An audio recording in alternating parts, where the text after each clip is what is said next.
Hi, this is Carl, and this is another SOP video for managed service providers. Today I'm going to talk about using your camera to supplement your documentation. Now, you don't have to use a big camera. You can use any kind of camera. You can use a little sure shot handheld camera.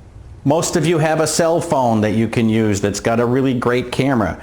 Today these things have 8, 10, 12, 15 megapixels, so they're better than a lot of the bigger cameras that you've got.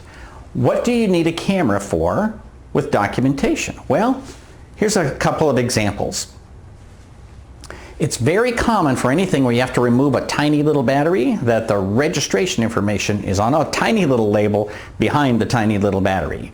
You may have trouble seeing it, especially if it's in a dark area or you haven't got really great young eyes, but your camera on your cell phone will be able to zoom into there and you'll be able to blow up a picture that is 3 or 4 inches wide and you'll be able to see perfectly. Another example is I recently installed some memory into a server and I wanted to make sure I got the right memory.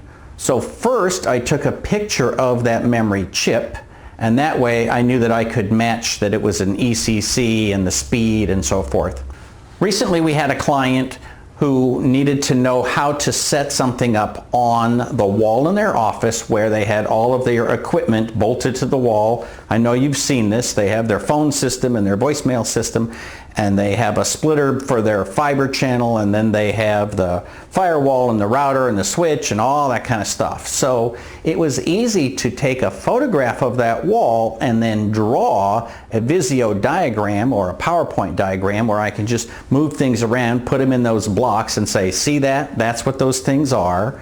And in this case, we were trying to make sure that the client could get to a power switch remotely over the internet so he could power cycle each piece of equipment. So we had to know which things had to be accessible from the internet first, and then which things could be accessible after the internet was back up. So just in terms of strategic planning, it was useful to be able to have a picture of all of his equipment.